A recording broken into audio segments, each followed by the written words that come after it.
All right. So thanks a lot for coming to the Berlin meetup. I think it's number 13 already. And the second of this year. Oh no, the first of this year. That's also why we present the roadmap for this year. But as usual, we will start with a community update where I will present and summarize what happened during the last month in the Flink community. So one big news is that Google proposed their Dataflow API to the Apache incubator. So Dataflow is an API that you can implement batch or streaming application against. And you can then run these applications on-premise in the Google Cloud, or you use one of the runners which are implemented. And Cloudera contributed a runner for Spark, and Data Artisans contributed a runner for Flink. And this runner also now supports streaming and batch programs. And I think we will also contribute the Flink runner into this project when Apache has accepted it into the incubator. I think this is a very interesting movement in the stream processing space, because right now there are a lot of different APIs out there, and with this you have one API and a choice of runtimes that you can use later on. Then on the mailing list there were a lot of discussions about proposals. So one proposal was to add SQL and SQL for streams to Flink. I will discuss both of these features in the second part of the talk. And the other one is complex event processing. So we will add a library on top of Flink that allows you to specify event patterns. Then somebody from the Taiwan Flink user group started contributing a Kinesis connector. Kinesis is something like the Kafka clone from Amazon, so it has basically the same semantics feature set, but runs within Amazon. Then we added Chengxiang Li from Intel as a committer into Flink. He's very actively working on like optimizing batch processing parts, like join, like adding outer join support, adding a Bloom filter for the hash join. But also, I think he will work on the StreamSQL efforts in Flink. And we started discussing releasing the 1.0 version of Flink, which will include already first steps toward the stuff that we present for the roadmap. But it's mainly about making the APIs of Flink stable and guaranteeing stability of API between releases. We merged some new features into the master. One is save points. So save points allow you to manually do a checkpoint of a running streaming topology. This solves a lot of operational issues. For example, when you want to bug fix your job, you can just tell Flink, okay, save the current state of the running streaming topology, then you update the job and you restart with that save point. Also, some users want to manually check save points and store them in a file system or so that they can go back in time if they find a bug in their version which was running the last 2 weeks. They can just rerun basically the history with a fixed version using the save point.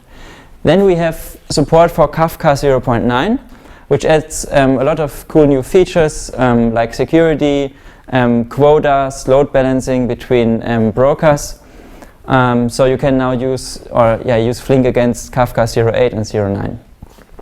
The Job Manager web interface now allows you to submit jobs just through the interface. Previously we had two different web interfaces. One was extremely old, not very nice. And this one is nicely integrated into the new web interface and makes it easier to use Flink and submit jobs. The Job Manager web interface also now shows statistics about checkpoints. So you see, for example, that certain checkpoints are delayed. You see the size of the checkpoints, which allows you to debug a running streaming topology in many ways. You can also now control the checkpoints a bit more fine-grained. So you can say how many checkpoints you want to have in flight. So with this feature, you can also avoid piling checkpoints. So they are not triggering without knowing if the other checkpoints actually finished or not. And we added the examples to the binary distribution. So we are a stream processor without any streaming examples. This will change in 1.0. Also, there were some very nice blog posts and articles. So Yahoo benchmarked some stream processors, Flink, Spark Streaming, and Storm. Yeah, just click on the link. I will share the slides tomorrow morning. It's pretty interesting results about these systems. Then there's a blog post about metrics. It has been written by somebody who works at Otto here in Germany.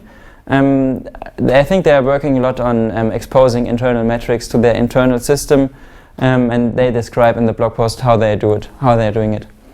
And somebody described how to use Flink on Amazon EMR, which is a nice way of starting Flink without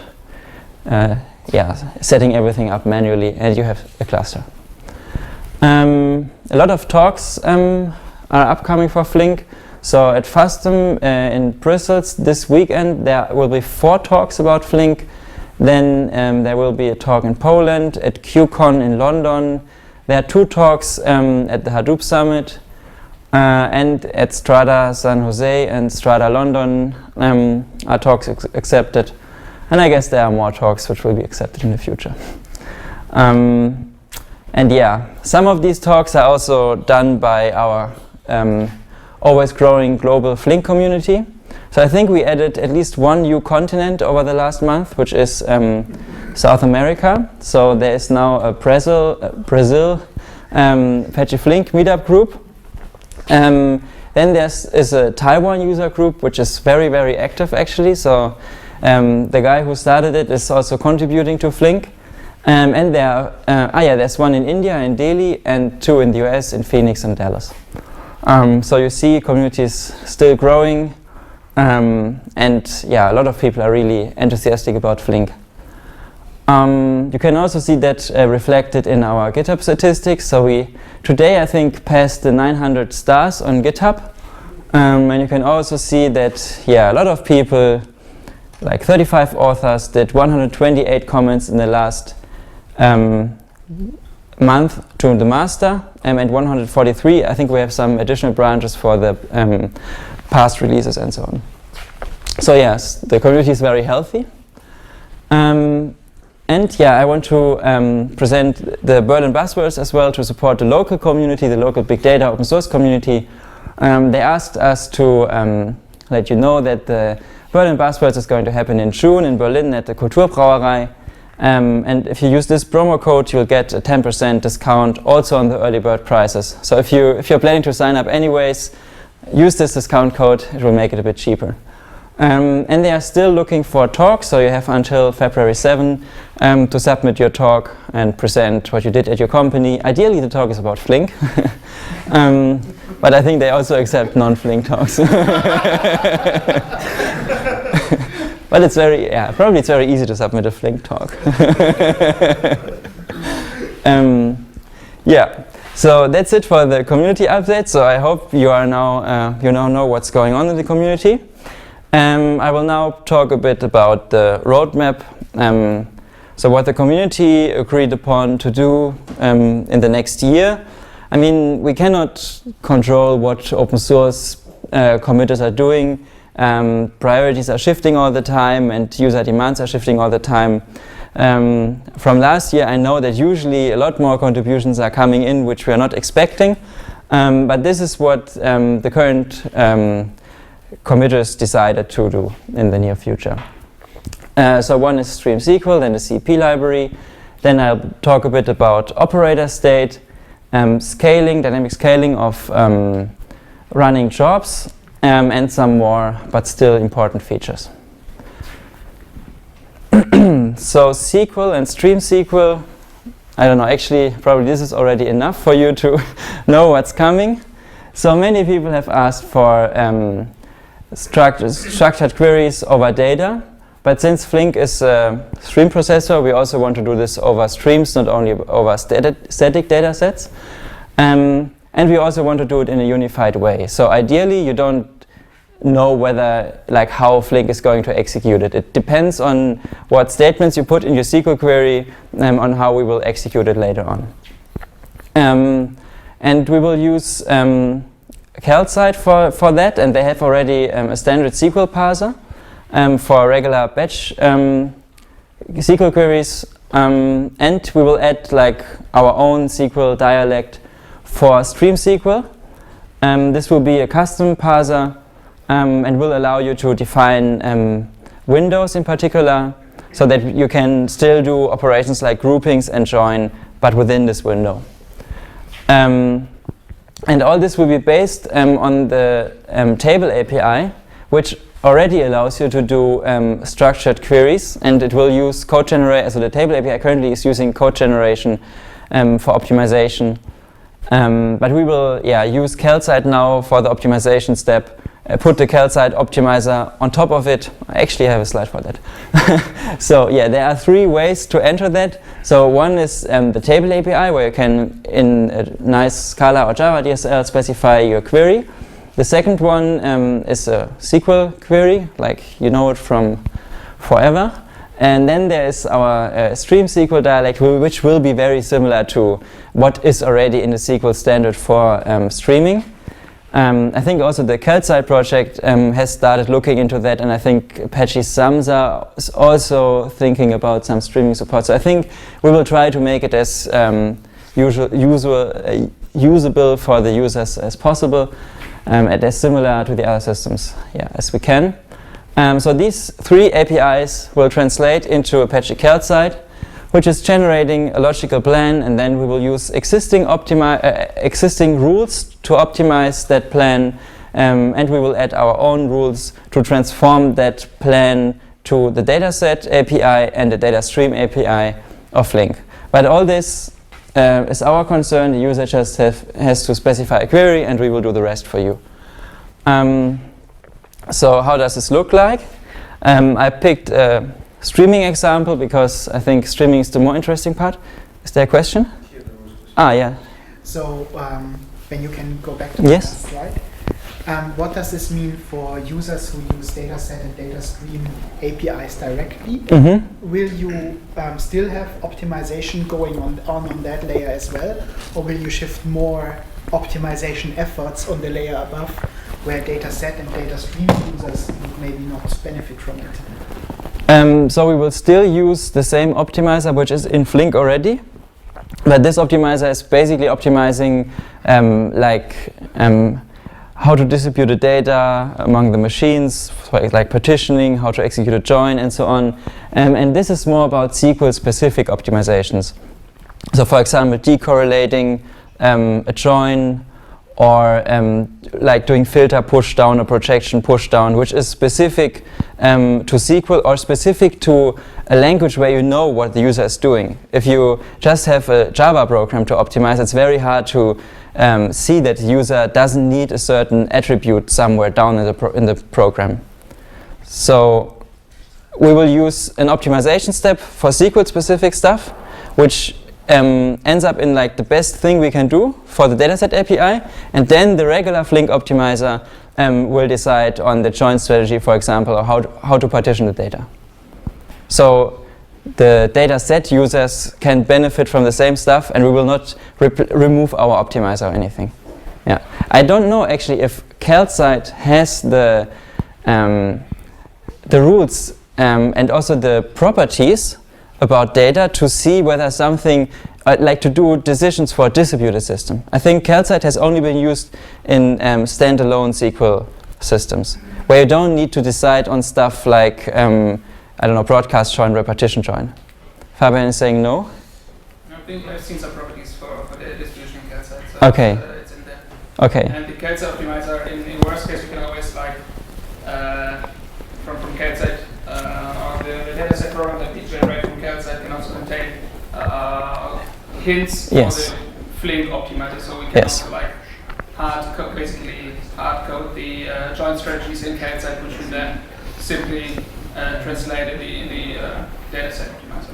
I think the cost model is pluggable in Calcite, so we could also integrate with the optimizer of Flink to tell the Calcite optimizer, look, this is what we expect the size of this and that dataset to be for batch queries.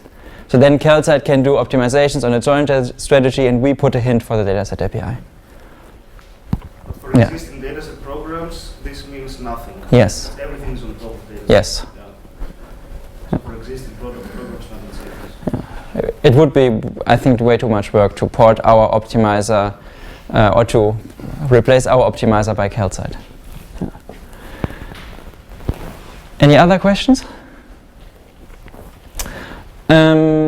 Okay, so this is an API example for StreamSQL. So the first step is to it doesn't work. So the first step is to define a stream from Kafka.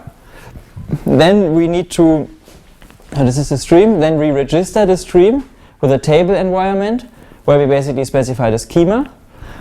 And then from the table environment you just put a SQL query, you use the defined fields from this my stream, and then we select everything where the count is greater than 17. And then we have this SQL query, and we can also, and we can also turn this SQL query again into a Flink stream, into a data stream. So you can mix and match existing streaming programs with SQL, which makes a lot of like simple data transformation, data preparation steps very easy, and then you can use, I don't know, the CEP library of Flink. So this is how it will look like for programmers, but we will also support just like a SQL shell or so, where you can just type your SQL query and shoot it to Flink. So that's for SQL. Are there any further questions? All right. Then I'll move on to complex event processing, which is, I think, a pretty established industry. There are a lot of systems out there, and CEP is mainly about pattern recognition on data streams. So you want to find correlations or certain sequences from data from one or more sources. And then you want to trigger alerts and notifications or do some action. And most of the current systems are not really distributed. So they have like one big machine sitting somewhere consuming the events coming from some message queuing system. What they offer sometimes is something like multi-threading, where you can use multiple cores within one machine. But they were not designed from scratch for being used in a distributed setting. So what we want to do is we want to provide, I mean, you can already do CEP with Flink, but you have to implement like the rules yourself in operators. Like when you want to filter, you just put a Flink filter, and then you put a flat map where you evaluate the event sequence. But since this is a very common use case, and there are probably a lot of users which migrate their existing stuff to open source technology, which also works on large scale, we want to provide a nice API for this. So for another example for CEP, imagine you have a data stream of the stock prices, or like all the stocks which are traded in Germany. And then you want to recognize when the price of a stock drops by 50 cents. Then you want to monitor that stock, and if the price increases again by $2, then you ignore it. But if the price then drops again by 50 cents, you will trigger an alert. So that's a very simplified state machine. And you take this stream of stock prices, group it by the stock, so that you get on each state machine an individual stream, like for Adidas and for whatever, some German companies, and then you evaluate them. So this is what the CEP library is supposed to do. So you can have a very nice API that allows you to specify a state machine, and it will run for you in a distributed high throughput stream processor. So the API is again compatible with the regular streaming API of Flink. So you can turn an existing data stream into a CEP stream of events. And then on these events you can do operations like grouping it, in this case by ID, or then you can window this event stream. So in this case you window it in a 10-minute window with a slide of 1 minute. But yeah, there you can also define a count window with a certain number of elements in that window. And here, this is where we define the pattern. And Flink will then create a state machine out of that, and the window operator for windowing that, and then output alerts from this select method. So this is all theory, it's not yet implemented, but we are on it. And we also want to implement a DSL for CEP, which doesn't require any programming skills. So you can, from the SQL style language, define a pattern. And there were users on the mailing list which saw both of those proposals, and they were wondering, can we actually integrate those? Or can we integrate the CEP library into the SQL parser, and then you can just do CEP, or you don't know whether you can just use the CEP stuff within the SQL. Yep, so that's for CEP. And the next one is a bit more technical and a bit more low level. It's about managed operator state. So in streaming, it's in almost all cases, your operator has some state. So imagine your job is to count like how many impressions my tweet got. So this is your input stream, you just get tweets.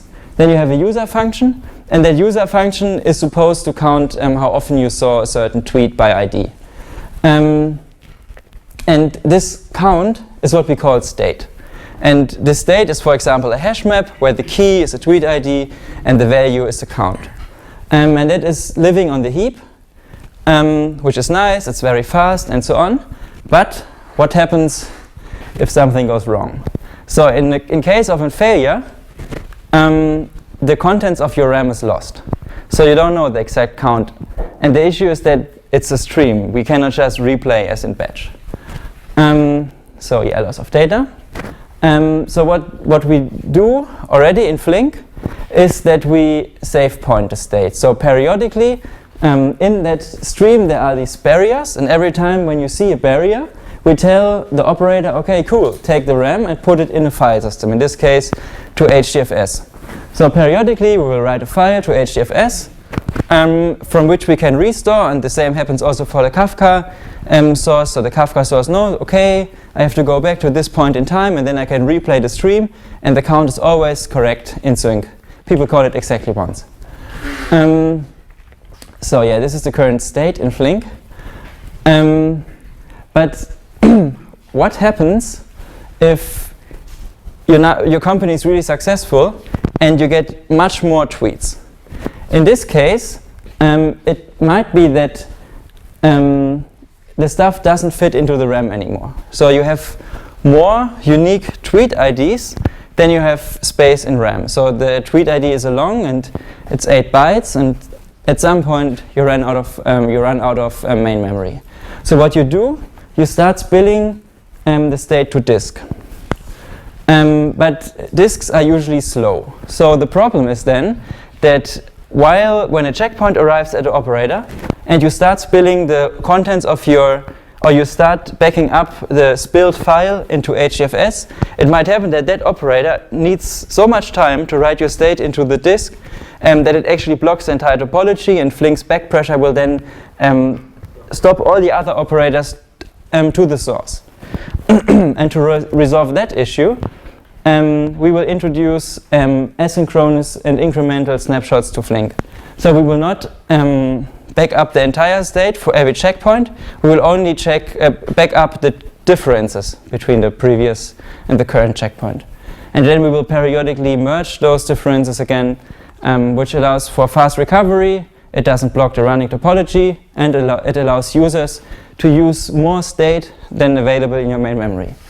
And also, I mean, this is a simple example, which is, I think, still quite common, that users have like a huge hash map of key values where they want to count something, or they want to do something like a filter which is updating based on the data which is coming, or stuff like that.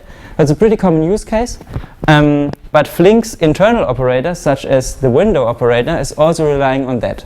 So you can also imagine users which have windows which run, or which have a size of, I don't know, an entire day. It's not, we have this request, and depending on the amount of data that doesn't fit into memory, you need to split to disk. And with that feature, we can support out-of-core state. We are also thinking about using the managed memory that we are using from the batch processing, for example, for executing joins and sorting, for this feature. Because with managed memory, you have a much better representation of your data compared to the heap. So it's more compact. You can get more data into the RAM compared to the heap. So that's what we are planning to do for the managed memory. Then another thing which is in particular a problem with streaming but also with batch is that right now Flink is statically allocating resources. So imagine this is a graph from your streaming job, and you know that you sometimes have these spikes, and you ideally you allocate enough resources so that you can handle also the spikes. But the problem is that the spikes are not very often. It's maybe, I don't know, when the people are in the morning and checking their mails, then you have the spike. In these cases where you don't have that many users, you're wasting resources. So Flink is just idling at 20% CPU usage. It's waste. So what we want to do is we want to adjust the parallelism of Flink dynamically based on the load. So imagine this is your initial job on the left, and then when the users are coming, when the system detects, oh, there's a spike in load, we will start scaling out. So we will add more operators. We will change the parallelism of a running operator to be able to handle the additional load. And we will also want to be able to scale in again if the system is idling, so that we are not eating up all the resources in the cluster. And to make that happen, many parts of the system have to play together nicely. I think the building blocks are already on the horizon, but we need to put everything together. So the problem is that you need to be able to adjust the parallelism without stopping the job for too long. Because the longer you stop the job, the more time you need to catch up for the time that Flink wasn't running. So the first version will just trigger like a manual checkpoint. When the checkpoint is done, we will stop the topology, and then we will restart it using that checkpoint with a higher or lower or changed parallelism. So this is the initial version, which will get you quite far because Flink is very fast at restarting topologies. You have time with the state. You have time with the state.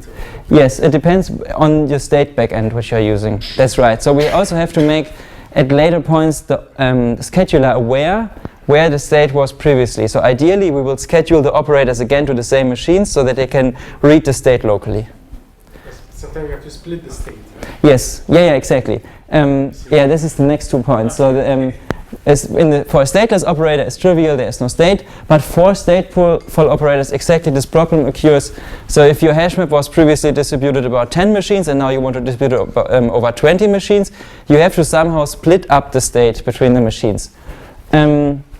And Flink has two abstractions for state. So one is like the checkpointed state where it's not partitioned, so Flink doesn't know to which key a state belongs, and then there is partitioned state or key value state, and there it's quite easy for us because we are aware where the state is located, and then we can just put the keys on the right machines, and when repartitioning data it goes correctly in sync with the keys. Yeah, and we have some plans like using consistent hashing for simplifying the state reorganization. But I think most likely we need something like a callback to the user function where the user can decide how to split up the state for the checkpointed interface. And then there's another part of this, which is the resource management. So right now the integration with Yarn is very hardwired into the job manager, and what we want to do is we want to create a new component called the resource manager, which is negotiating with the master of the cluster which machines it can get and also deallocate machines on preemption requests. And then the job manager is negotiating with the resource manager what resources it needs. So it can say, oh, I don't need this task manager anymore, give it back to the resource manager, or I need more machines, I need to scale out, and then we will ask Yarn or Mesos, which we will add into Flink, to start new task managers. So we are working with Mesos to integrate it with Flink. Is there a question? Of course. Super exciting. This is super exciting. So, is this, you mentioned it for the streaming use case. Mm-hmm. Will this also be supported for will this also support elasticity in batch use cases? We have to see. In batch the story is a bit different because I think it would be probably easy for the batched execution. So in Flink you can switch between pipelined execution and batch execution. And in the batched execution case, it should be possible to integrate that as well. Yeah. So then the communication might be two ways. So also Jan could let your resource manager know that there's extra capacity available on the cluster that it might claim for a certain amount of time. Yeah. It depends on the scheduling policy, basically, how you want to use the resources in the cluster. Yeah. Yes? I understand how scale out can handle, but in the case of the scale in, it means that you have some machine you have to turn on, some machine, and the machine you have contains some state. When you turn on the machine. Sorry, I didn't get the question. You scale in. Yeah.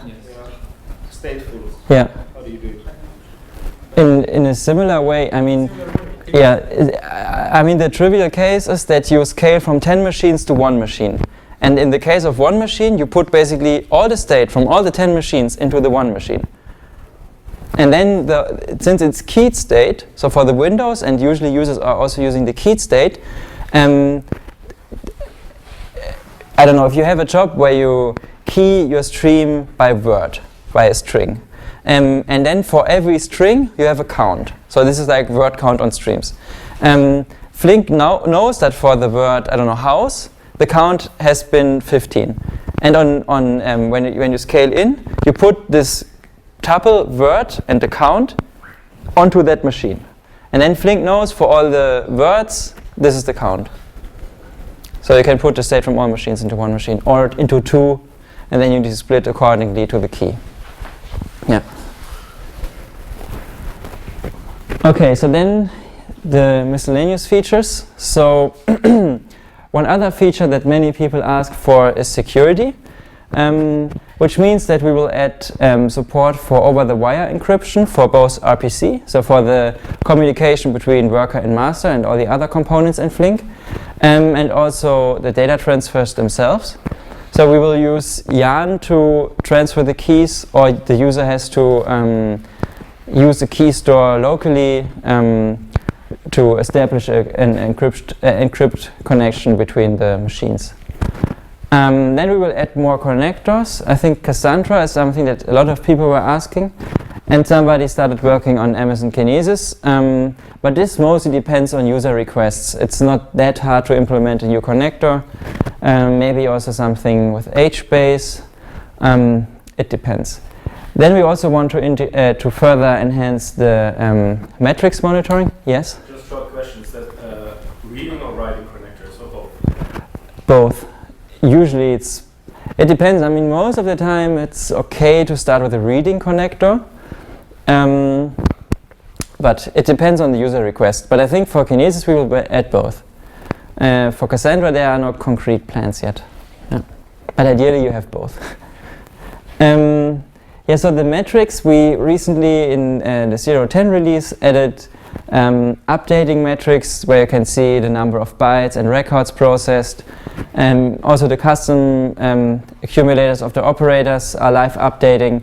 But we will also want to add some more system metrics, for example, like the throughput of an operator, but also the latency, the end-to-end latency of an element through the system.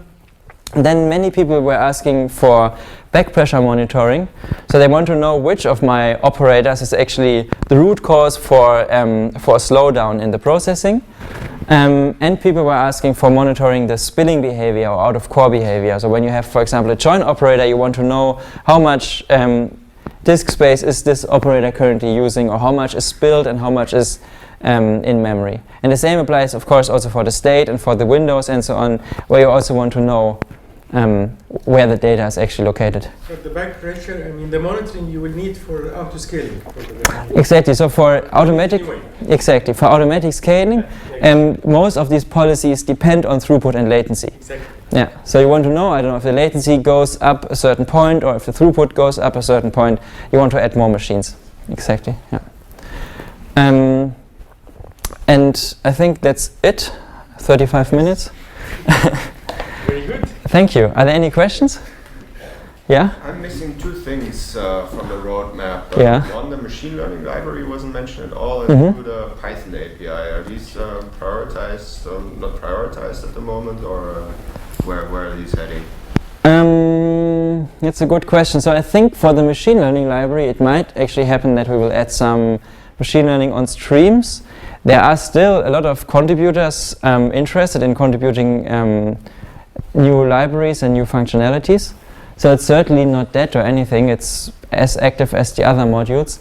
And the Python API might get some additional love as well. So, Kostas?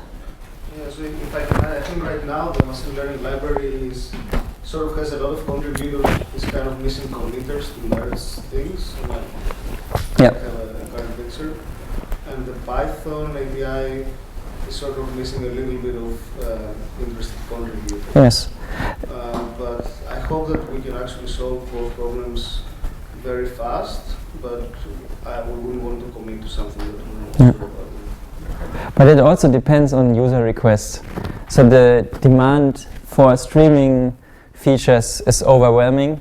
So if you look a bit over the user mailing list, there's so many questions about, for example, all that state stuff and Windows and so on. So there's no good system out there that can solve these problems, and Flink is very close to solving all of them. So I think, but yeah, there has been some interest in Python recently. So maybe people will finally show up and also contribute to Python. But so far, there hasn't been many people which were interested in this. It depends on user requests and the community as well. All right, so thanks a lot for the attention and for staying with me. Now Martin will present.